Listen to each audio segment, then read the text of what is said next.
भारतीय सिनेमा के स्वर्णिम युग की बात हो और जयप्रदा का नाम ना आए, ऐसा कैसे हो सकता है भला।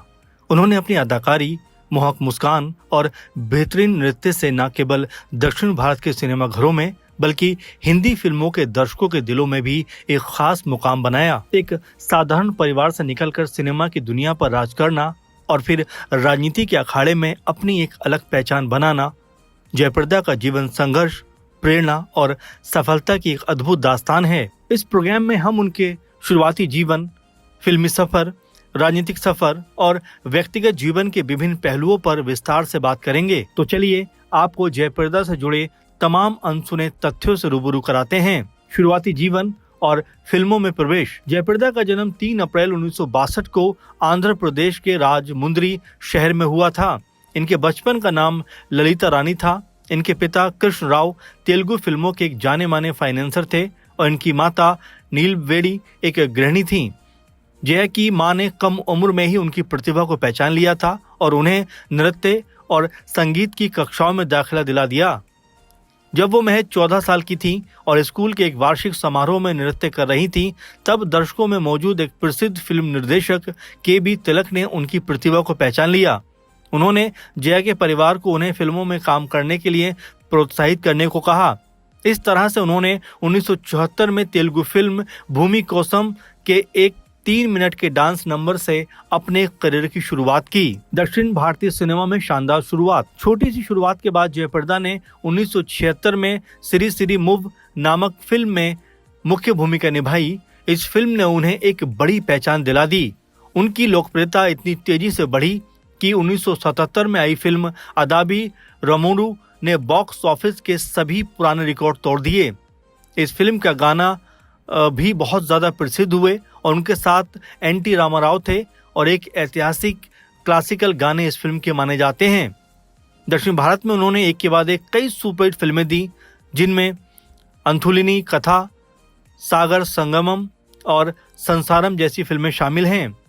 उन्होंने केवल तेलुगु ही नहीं बल्कि तमिल, मलयालम, कन्नड़ और बंगाली फिल्मों में भी अपने अभिनय का लोहा मनवाया। बॉलीवुड में धमाकेदार एंट्री और सफलता। दक्षिण भारत में अपनी सफलता का झंडा गाड़ने के बाद जयप्रदा ने बॉलीवुड का रुख किया।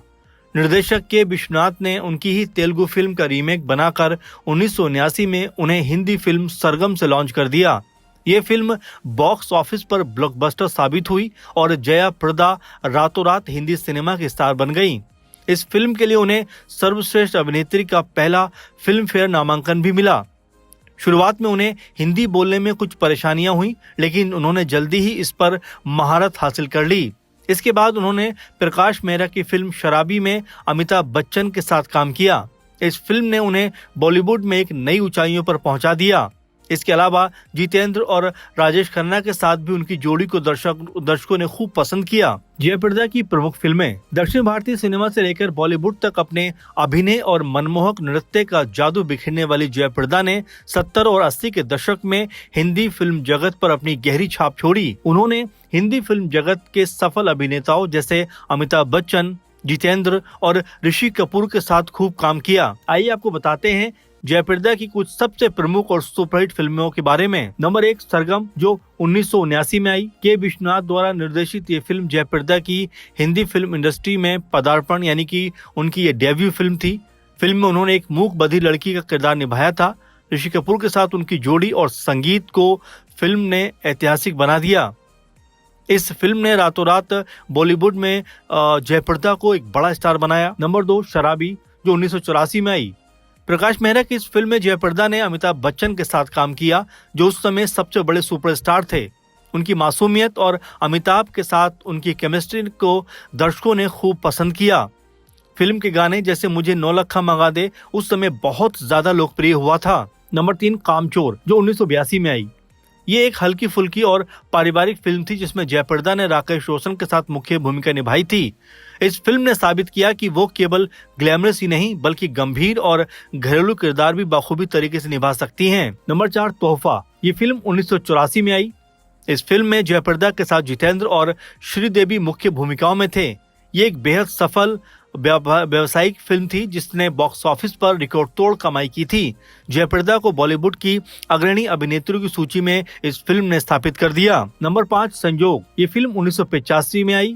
इसके डायरेक्टर के विश्वनाथ द्वारा इस फिल्म को भावनात्मक फिल्म बनाकर जयप्रदा को दोहरी भूमिका में उन्होंने पेश किया।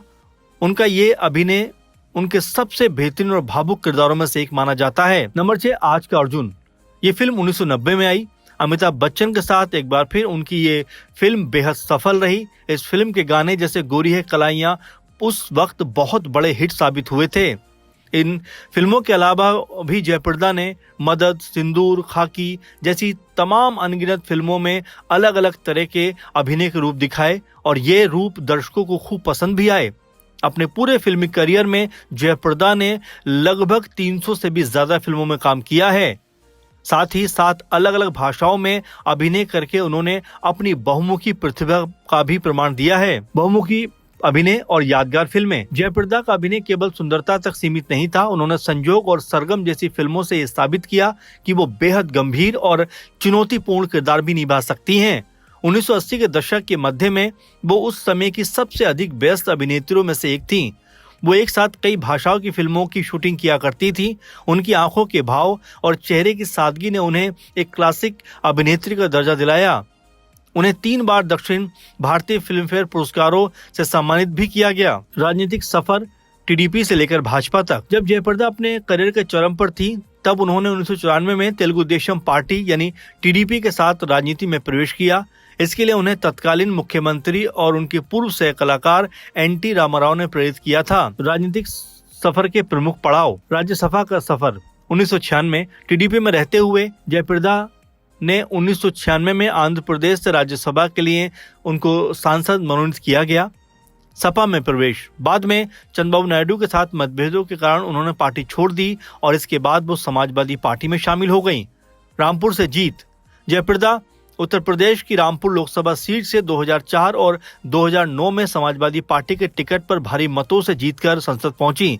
इस दौरान अमर सिंह के साथ उनकी निकटता भी काफी चर्चाओं में रही। अन्य दल और भाजपा। समाजवादी पार्टी से निष्कासित होने के बाद उन्होंने राष्ट्रीय लोकदल के साथ भी काम किया और आखिरकार 2019 में भारतीय जनता पार्टी में शामिल हो गईं। राजनीति में भी उन्होंने अपनी मजबूत और मुखर छवि बनाई। उन्होंने अपने निर्वाचन क्षेत्र के विकास और महिला सशक्तिकरण के मुद्दों पर हमेशा अपनी बात को जोर शोर से उठाया। व्यक्तिगत जीवन और संघर्ष। जयप्रदा का व्यक्तिगत जीवन काफी उतार चढ़ाव भरा रहा है। 1986 में उन्होंने फिल्म निर्माता श्रीकांत नाहटा से विवाह किया। ये विवाह उस समय विवादों में आ गया था क्योंकि श्रीकांत पहले से ही शादीशुदा थे और उनके 3 बच्चे थे। उन्होंने अपनी पहली पत्नी को तलाक दिए बिना जयप्रदा से शादी की थी, जिसके चलते उन्हें काफी आलोचनाओं का भी सामना करना पड़ा था। जयप्रदा की अपनी कोई संतान नहीं है, लेकिन उन्होंने बाद में एक बेटे को गोद लिया और उसकी परवरिश की। इसके अलावा उनके राजनीतिक जीवन और फिल्मों से अगर अलग भी देखें तो जयप्रदा ने एक थिएटर भी चलाया, हालांकि बाद में उसे बंद करना पड़ा। उनका जीवन काफी संघर्षों से भरा रहा, लेकिन उन्होंने हर मुश्किल का डटकर सामना किया। उपलब्धियां और सम्मान।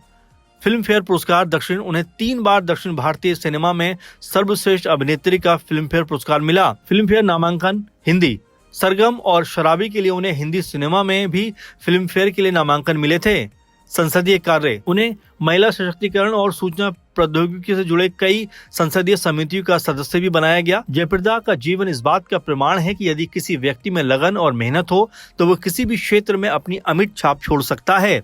एक अभिनेत्री के रूप में भारतीय सिनेमा में उनका योगदान अविस्मरणीय है। वहीं एक महिला राजनेता के रूप में उन्होंने पुरुषों के वर्चस्व वाले राजनीतिक गलियारों में भी अपनी अलग पहचान बनाई। आज भी जब हम 1980 के दशक के सिनेमा को याद करते हैं तो जयप्रदा की छवि एक ऐसी नायिका के रूप में उभरती है जिसने अपनी सादगी और कला से लाखों दिलों पर राज किया। फिलहाल जयप्रदा को लेकर आप क्या सोचते हैं, इस कमेंट करके जरूर बताइए। और किस नेता या किस अभिनेता के बारे में आप जानना चाहते हैं उनके नाम भी कमेंट बॉक्स में जरूर लिखिए। फिलहाल के इस प्रोग्राम में इतना ही। आप लगातार जुड़े रहें। धन्यवाद।